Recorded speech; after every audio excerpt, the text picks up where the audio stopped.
एक तरफ झारखंड में आके केंद्रीय गृह मंत्री अमित शाह हुंकार भर रहे थे, तो दूसरी तरफ अगर हम बात करें, क्योंकि अमित शाह का आपने भाषण सुना तो साफ तौर पर सीएम हेमंत सोरेन पर अमित शाह गरजते हुए नजर आए। और ऐसे में अब सीएम हेमंत सोरेन भी कहां चुप रहने वाले थे। गृह मंत्री अमित शाह पर मुख्यमंत्री हेमंत सोरेन का भी पलटवार आया है। जमकर उन्होंने केंद्र सरकार को कोसा है और निशाना साधते हुए एक साथ कई सवाल भी दागे हैं। उन्होंने कहा है अपने पोस्ट में, यहां ना एनआरसी लागू होगा ना यूसीसी, यहां सीएनटी और एसपीटी ही रहेगा। ये लोग घर परिवार को तोड़ने में लगे हैं और ये जहर उगलते हैं, उनके आगे विषधर भी असफल है। मुख्यमंत्री हेमंत सोरेन ने गृह मंत्री अमित शाह से प्रश्न पूछा है, कहा है कि अगर नक्सलवाद समाप्त नहीं हुआ तो 5 चरण के चुनाव 2 चरण में क्यों गृह मंत्री जी? कहा है कि भाजपा सूखता हुआ पेड़ और इसे जड़ से उखाड़ कर फेंक देंगे। इस बार घुसपैठ की बात करने वाले बताएं कि बांग्लादेश की पूर्व प्रधानमंत्री को क्यों शरण दे रखा है। झारखंड में बिजली उत्पादन होता है और बांग्लादेश में सप्लाई करते हैं, और बांग्लादेश से घुसपैठियों की बात करते हैं बीजेपी वाले।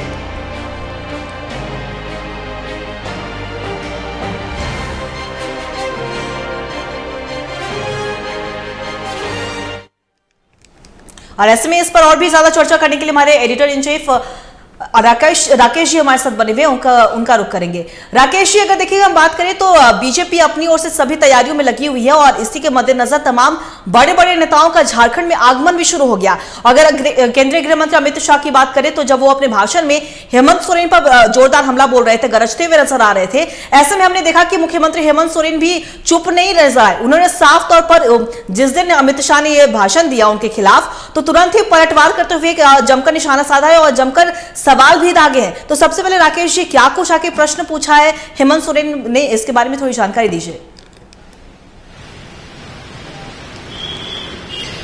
देखिए अंकिता, जाहिर सी बात थी कि जिस तरीके से जैसे ही घोषणा पत्र जारी किया गया बीजेपी का, उससे ही तमाम मुद्दे फिर से एक बार कहीं न कहीं सुर्खियों में आते नजर आ रहे हैं। और जिस तरीके से तमाम मुद्दों पे कहीं न कहीं बीजेपी जनता के बीच अपनी घोषणा पत्र को रखा है और उसमें एनआरसी की भी चर्चा की है, यूसीसी की भी चर्चा की है, और साथ साथ कई ऐसे मुद्दे हैं जिसको लेकर झारखंड अलग हुआ था, उस समय की चर्चा की गई थी। लेकिन जो परिस्थितियां हैं, खास करके जेएमएम की बातचीत की जाए तो निश्चित तौर पर कहा जा सकता है कि झारखंड मुक्ति मोर्चा अपने आप को झारखंड अलग राज्य के आंदोलन की सबसे बड़ी पार्टी मानती है। और वैसे मौके पे जब इस तरह के घोषणा पत्र आते हैं, इस तरह के जो बयान आते हैं खास करके बीजेपी की तरफ से, तो कहीं न कहीं जेएमएम के बड़े नेता इस पर जरूर अपनी प्रतिक्रिया देते हैं। मुख्यमंत्री की जो प्रतिक्रिया आई है उसमें साफ तौर पे कहा है कि झारखंड में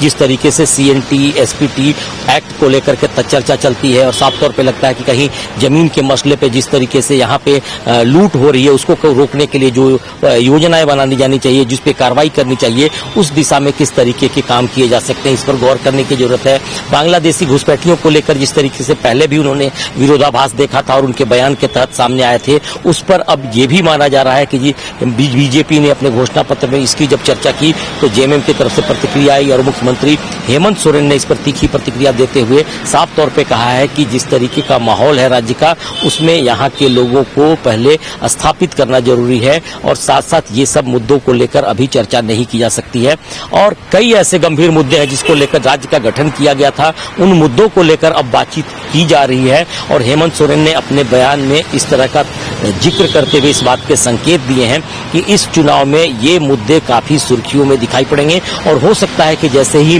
गठबंधन दलों की घोषणा पत्र सामने आएंगे उसके बाद से क्या कुछ परिस्थितियां नजर आएंगी और किस तरीके से सारी चीजें आगे बढ़ पाएंगी, ये देखने वाली बात होगी। अंकिता, देखिए राकेश जी, कोई भी पार्टी हो अगर घोषणा पत्र जाहिर करती है तो जाहिर सी बात है महिलाओं को लेकर, युवाओं को लेकर या फिर जिस राज्य में जो जो समस्याएं हैं उसे सोचते हुए घोषणा पत्र जारी करती है। और बीजेपी के घोषणा पत्र में इन तमाम मुद्दों पर हमने देखा है कि महिलाओं को लेकर भी कई योजनाओं का जिक्र किया गया है, युवाओं के हित के लिए भी कहा गया है कि रोजगार दिया जाएगा। और यही बात अगर हम कांग्रेस से इंडी गठबंधन या जेएमएम की कर ले तो उनके भी घोषणा पत्र में इसी तरह के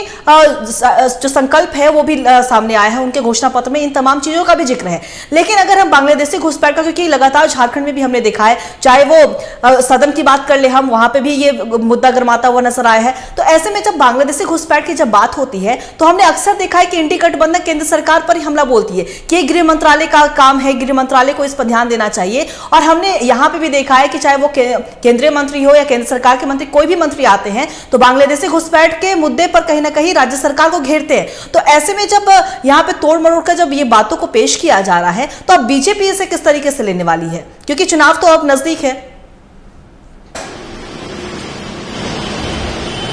देखिए अंकिता, ये बड़ा सवाल होगा आपका कि जिस तरीके से बांग्लादेशी घुसपैठियों की हम चर्चा करते हैं तो सवाल और भी बड़े होते जाते हैं और इस पर लगातार कहीं न कहीं आरोप प्रत्यारोप के दौर चलते हैं। आपने देखा होगा कि जिस तरीके से फेडरल सिस्टम की हम जब बातचीत करते हैं, यानी कि जो ऐसे मसले होते हैं जिन मुद्दों को लेकर, जिस मामलों को लेकर केंद्र सरकार और राज्य सरकार के बीच तालमेल की स्थिति बननी चाहिए, उस पर लगातार हम लोग सवाल भी करते हैं, चर्चा भी करते हैं और दोनों की तरफ से इस तरह के बयान भी आते हैं कि फेडरल सिस्टम के तहत ही सारी चीजें चलेंगी। लेकिन हाल के दिनों की बातचीत की जाए तो कई ऐसे मुद्दे आए हैं जिसमें बांग्लादेशी घुसपैठियों की चर्चा की गई, वो भी मुद्दा आया है जिसमें एक दूसरे पर आरोप प्रत्यारोप का दौर चलता रहा है। बांग्लादेशी घुसपैठ का जहां तक मुद्दा है, मेरी समझ से वो राष्ट्रीय और स्थानीय दोनों मुद्दों को लेकर देखा जा सकता है और जोड़कर ही बातचीत की जा सकती है। जहां बॉर्डर सिक्योरिटी की बात है तो हो सकता है कि केंद्र सरकार और बीएसएफ की टीम, जो सिक्योरिटी की जिम्मेदारी जिनके पास है, उनको ध्यान रखने की जरूरत है। और जब अंदर आ गए हैं, जब जिस राज्य में प्रवेश कर गए हैं,